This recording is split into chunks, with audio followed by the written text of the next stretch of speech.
और आज से प्रदेश भर में भारी सुरक्षा के बीच एसआई और प्लाटून कमांडर भर्ती परीक्षा 2025 शुरू हो गई है। परीक्षा के पहले दिन रविवार को कई केंद्रों पर प्रशासन की सख्ती देखने को मिली है। अभ्यर्थियों को जो है गहन जांच से गुजरना भी पड़ा है। देर से पहुंचने पर कई अभ्यर्थियों को एंट्री तक नहीं मिली है। ये रिपोर्ट देखिए। एग्जाम छूटा, सपना टूटा, 2 मिनट की हुई देर, एंट्री देने से कौन सा हो जाता अंधेर। अगर परीक्षा का इतना ही था मान तो समय पर पहुंच जाते श्रीमान। ऐसी दौड़ तो 2 ही बार होती है, या तो पुलिस की चेज हो या फिर ओलंपिक की रेस हो, लेकिन यहाँ मामला दूसरा है। तस्वीरें सन सिटी जोधपुर की हैं। 5 अप्रैल को हुई एसआई भर्ती परीक्षा के दौरान कई परीक्षा केंद्रों पर अभ्यर्थी समय पर पहुंचने के लिए दौड़ते भागते नजर आए। खुलवा दो ना प्लीज खुलवा दो ना। ट्रैफिक की वजह से लेट हो गया, 1 मिनट देरी होगा। 1 मिनट अगर पॉसिबल हो तो गेट खुला। गाइडलाइन पढ़ी थी आपने? नहीं पढ़ी थी, मैंने कुछ नहीं पढ़ा है। कहाँ से हो आप? मैं तो यहीं से हूँ, जोधपुर से ही। एसआई भर्ती परीक्षा के पहले दिन प्रशासन की सख्ती और अभ्यर्थियों की परीक्षा दोनों ही देखने को मिली। पहली पारी में परीक्षा देने पहुंचे अभ्यर्थियों को सख्त सुरक्षा जांच से गुजरना पड़ा, जहां कई केंद्रों पर परीक्षार्थियों से जूते, चुन्नी और ज्वेलरी तक उतरवा ली गई। एक एक व्यक्ति को इस तरह से चेक किया जा रहा है कि वो कुछ भी अंदर नहीं ले जा पाए। कान को स्पेशली जो है वो यहाँ पर चेक किया जा रहा है, क्योंकि पहली बार जो है ईएनटी डॉक्टर्स ने इन सभी जो सुरक्षा के लिए लगे जवान हैं उनको निर्देशित किया कि किस तरह से जो है आपको कान की चेकिंग करनी है। जूते फिर भी कई लोग जो है वो पहन के आ गए हैं, उनके जूते जो है परीक्षा केंद्र से बाहर ही खुलवाए जाएंगे। आपको दिखाऊं मैं, कुछ तस्वीरें अलग से आई हैं। परीक्षा सबके लिए महत्वपूर्ण है। ऐसे में कुछ समय पहले ही यहाँ पर जो है दुर्घटनाग्रस्त हुए थे और उसके बाद अब जो है इनको इस तरह से जो है परीक्षा केंद्र पर आना पड़ रहा है। दूसरी तरफ एक और तस्वीर है, पांव में पट्टा बंधा हुआ है, लेकिन चूंकि परीक्षा इतनी महत्वपूर्ण है, मौका जो है बार बार नहीं मिलता, इसीलिए जो है तमाम अभ्यर्थियों को यहाँ पर आना पड़ रहा है। आने के बाद जो है सभी एग्जाम सेंटर में बैठेंगे। एग्जाम के सेंटर के बाद ये तमाम जो व्यवस्थाएं हैं वो की जानी है। सुरक्षा व्यवस्था इतनी कड़ी थी कि एंट्री टाइम खत्म होते ही केंद्रों के गेट बंद कर दिए गए, जिसके चलते कुछ मिनट की देरी से पहुंचे कई अभ्यर्थी परीक्षा से वंचित रह गए। मैं मौजूद हूं, वहां पर सामने आया है गुड़िया यादव करके एक लड़की है, जयपुर के अंचरोल से वो यहां पर पहुंची हैं और कम से कम 7 से 8 मिनट या 9 मिनट उन्हें लेट हो चुका है। गेट बंद है। वो अपने भाई के साथ यहां पर पहुंची है। हमने उनसे बात की, तैयारी पूरी थी, साल भर इस एग्जाम की तैयारी की है और वो यहां पर जो है वो रिक्वेस्ट करने के लिए प्रशासन के पास पहुंच रही है। शायद गेट जो है, हालांकि ये नियम बहुत क्लियर है कि गेट जो है वो नहीं खोला जाएगा। बांसवाड़ा में कई केंद्रों पर अभ्यर्थियों की फुल शर्ट की आस्तीन काटकर हाफ शर्ट कर दी गई, जूते उतरवाए गए और चेन, बालियां और कलावा तक हटाया गया। वहीं निर्धारित समय के बाद पहुंचे अभ्यर्थियों को प्रवेश नहीं दिया गया, जिससे कई परीक्षार्थी निराश लौटे। ये सब इंस्पेक्टर के जो आज परीक्षा का आयोजन हो रहा है, इसमें लगभग 7000 कैंडिडेट्स पार्टिसिपेट कर रहे हैं और जैसा कि आप देख रहे हैं सभी परीक्षा केंद्रों पर पर्याप्त पुलिसकर्मी लगाए हैं। इनकी अच्छे से जांच की जा रही है, फिस्किंग की जा रही है, इनके एडमिशन कार्ड से इनके चेहरे का फोटो का मिलान किया जा रहा है और सभी तरह से इंश्योर किया जा रहा है कि कोई गलत कैंडिडेट या कोई अनफेयर मीन्स के साथ में परीक्षा केंद्र में नहीं चला जाए। नागौर में एसआई भर्ती के सेंटर में एग्जाम से पहले पुलिस और स्कूल स्टाफ के बीच विवाद हो गया। स्टाफ मोबाइल और गाड़ी अंदर ले जाने की जिद पर अड़ा रहा। करीब 1 घंटे तक पुलिस और स्टाफ के बीच हुए इस विवाद में कैंडिडेट्स को 20 मिनट देरी से एंट्री मिली। आपको बताते चले कि 41 शहरों के 1174 परीक्षा केंद्रों पर एग्जाम हो रहे हैं। 1015 पदों के लिए होने वाली परीक्षा में 7 लाख से ज्यादा अभ्यर्थी शामिल हैं। पारदर्शी परीक्षा के लिए एसओजी ने सख्त निगरानी व्यवस्था लागू की है। हमने जब से ये परीक्षा का आयोजन शुरू हुआ है, अब आवेदकों से जो हमने एप्लीकेशन आरपीएससी ने कॉल करी थी उस दिन से लेकर के आज परीक्षा शुरू होने तक, जो भी पूर्व में परीक्षाओं में डाउटफुल रहे हैं, अभियुक्त रहे हैं, जो जेल में हैं या जेल से बाहर जमानत पर हैं, उन तमाम लोगों पे पुलिस की निगरानी है। इस बार एजेंसियों की परीक्षा में डमी कैंडिडेट और पेपर लीक के खिलाफ पूरी तरह से सख्ती बरती जा रही है। Bureau report, news 18 Rajasthan. Churu से एक बड़ी खबर है जहां पर और वहीं सुरक्षा एजेंसियों ने बॉर्डर पार से हो रही नशे की सप्लाई की कोशिशों पर करारा प्रहार किया है। तकरीबन 12 किलो यानी करीब 60 करोड़ की कीमत वाली खेप पकड़ी गई है, यानी एक और नापाक साजिश को नाकाम कर दिया गया है। ये रिपोर्ट देखिए।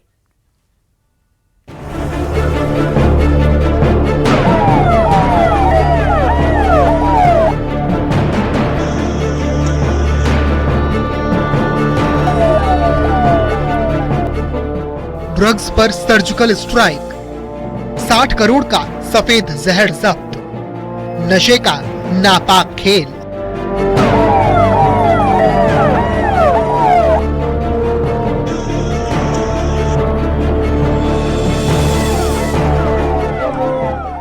श्रीगंगानगर की अंतर्राष्ट्रीय सीमा पर पाकिस्तान की ओर से फिर एक बार नशीले जहर की बड़ी खेप भेजने की कोशिश हुई, लेकिन एक बार फिर सुरक्षा एजेंसियों की चौकस निगाहों ने तस्करों के मंसूबों पर पानी फेर दिया है। सीआईडी, पुलिस और बीएसएफ ने संयुक्त ऑपरेशन चलाकर श्रीकरणपुर बॉर्डर पर करीब 12 किलो हेरोइन बरामद की है। मौके से 4 तस्करों को भी डिटेन किया गया है, जो इस अंतर्राष्ट्रीय तस्करी नेटवर्क के बड़े मोहरे बताए जा रहे हैं। भारत पाक अंतर्राष्ट्रीय सीमा पर स्थित राजस्थान के सीमावर्ती जिले श्रीगंगानगर में महज 10 दिनों के भीतर ही सुरक्षा एजेंसियों के द्वारा सीमा पार पाकिस्तान से आई हेरोइन की एक बड़ी खेप को बरामद करते हुए पंजाब सहित स्थानीय 4 तस्करों को गिरफ्तार किया गया है। इससे पहले 26 मार्च को श्रीगंगानगर जिले के रावला मंडी थाना क्षेत्र के अंतर्राष्ट्रीय बॉर्डर पर श्रीगंगानगर पुलिस, सीआईडी जोन और बीएसएफ ने संयुक्त रूप से कार्रवाई करते हुए पंजाब सहित स्थानीय 5 तस्करों को गिरफ्तार कर करीब 11 किलो हेरोइन बरामद की थी। तो वहीं आज अल सुबह भी श्रीगंगानगर जिले के ही अंतर्राष्ट्रीय बॉर्डर पर स्थित श्रीकरणपुर में श्रीगंगानगर पुलिस, सीआईडी जोन और बीएसएफ ने संयुक्त रूप से कार्रवाई करते हुए सीमा पर पाकिस्तान से ड्रोन के जरिए ड्रॉप की गई तकरीबन 11 से 12 किलो हेरोइन की खेप बरामद की है। तस्करों ने सोचा था कि अंधेरे का फायदा उठाकर करोड़ों का नशा सरहद पार से ले आएंगे, लेकिन सुरक्षा एजेंसियों की मुस्तैदी ने उन्हें शुरुआत में ही धर लिया। पकड़ी गई इस हेरोइन की अंतर्राष्ट्रीय बाजार में कीमत 55 से 60 करोड़ रुपए के बीच आंकी जा रही है। ये महज इत्तेफाक नहीं, बल्कि सीमा पार से हो रही एक सोची समझी साजिश है। गौर करने वाली बात यह है कि महज 10 दिनों के भीतर श्रीगंगानगर में ये दूसरी बड़ी बरामदगी है। इससे पहले 26 मार्च को भी इसी तरह की कार्रवाई की गई थी। तब रावला मंडी में 11 किलो हेरोइन के साथ 5 तस्कर दबोचे गए थे। अब 60 करोड़ की कीमत वाली 12 किलो हेरोइन मिली है। फिलहाल हिरासत में लिए गए 4 तस्करों से सीआईडी और खुफिया एजेंसियां गहन पूछताछ कर रही हैं। शुरुआती जांच में इस पूरे नेटवर्क के पाकिस्तान स्थित तस्करों से जुड़े होने के पुख्ता संकेत मिले हैं। आखिर सीमा पार से आ रहा ये जहर किस शहर में खपाया जाना था? बार बार हो रही इन कोशिशों ने सुरक्षा एजेंसियों को अलर्ट मोड पर डाल दिया है। अब सवाल ये भी है, क्या श्रीगंगानगर बॉर्डर अब तस्करों का नया हॉटस्पॉट बन रहा है?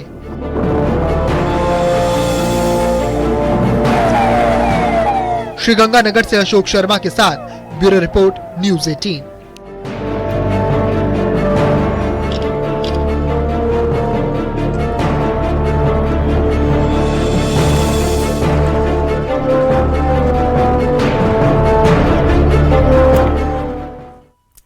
वहीं राजस्थान के बीकानेर जिले से इस वक्त की बड़ी खबर सामने आ रही है, जहां पर भारत पाकिस्तान अंतर्राष्ट्रीय बॉर्डर के पास खाजूवाला क्षेत्र में एक संदिग्ध विदेशी नागरिक को पुलिस ने डिटेन किया है। और पकड़ा गया जो व्यक्ति है डेनमार्क का रहने वाला बताया जा रहा है, जो पिछले 7 महीनों से भारत में था और 1 साल के वीजा पर यहां आया था। सीमावर्ती इलाके में उसकी मौजूदगी ने सुरक्षा एजेंसियों को अलर्ट कर दिया है।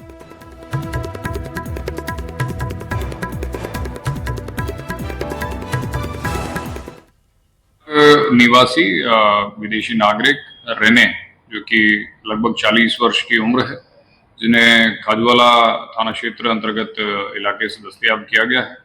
इनके पास में कोई वैध परमिट जो अंतर्राष्ट्रीय सीमा के पास होने का संबंधित होता है, वो वैध परमिट नहीं था।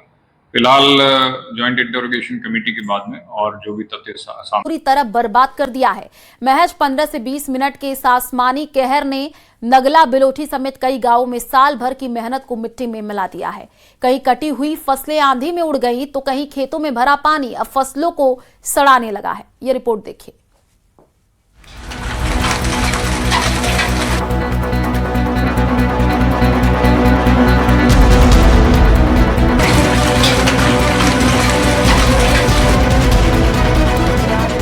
कुदरत का ऐसा अजीब मिजाज भरतपुर ने शायद ही पहले कभी देखा हो।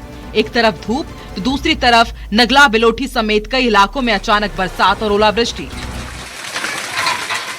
सिर्फ 15 से 20 मिनट तक चली भीषण ओलावृष्टि ने देखते ही देखते खेतों में खड़ी फसल को सफेद आफत में तब्दील कर दिया। भरतपुर जिले में कई जगह अत्यधिक बारिश के साथ हुई ओलावृष्टि से किसानों की फसल पूरी तरह बर्बाद हो गई है। कई गांव तो ऐसे हैं जहां 90% से अधिक जो फसल है वो पूरी तरह नष्ट हो गई। पहले जब मानसून के दौरान जो बाजरा की फसल थी वो वैसे खराब हो गई और अब गेहूं की फसल, सरसों की फसल थी वो खराब हुई। किसान अपनी मेहनत को समेटने की तैयारी में था। फसलें कटकर खलिहानों में पहुंचने वाली थी, लेकिन अतिवृष्टि और ओलों ने सारा गणित बिगाड़ कर रख दिया। कई गांव में हालात ये है कि तैयार खड़ी फसलें जमीन से चिपक गई हैं, तो कहीं मजदूरों से कटवाई गई फसल आंधी में उड़कर बर्बाद हो गई। 2 दिनों से जारी इस बेमौसम बरसात ने खेतों को दलदल बना दिया है। जो फसल कटकर जमीन पर पड़ी थी वो अब पानी में भीगकर सड़ने की कगार पर है। मजदूरों की मेहनत और साल भर का निवेश अब मिट्टी में मिलता नजर आ रहा है। क्या स्थिति है, कैसी? भैया वो ने बड़े बड़े मोटे मतलब दुबक गए और वो ने टांट फूट गए हमारी, पूरा भाज गए हमारे खेतन में के, और यहाँ हालत खराब हो, बच्चा का खाएंगे हमारे भैया। किसान बर्बाद है, जो कि हमारो ओले पड़े वो ओरे इकट्ठे करे मैंने दिखावे काजे, और भैया पानी है वो मैंने ओरे को का करे साहब, किसान को का करे, कहाँ से खाएंगे?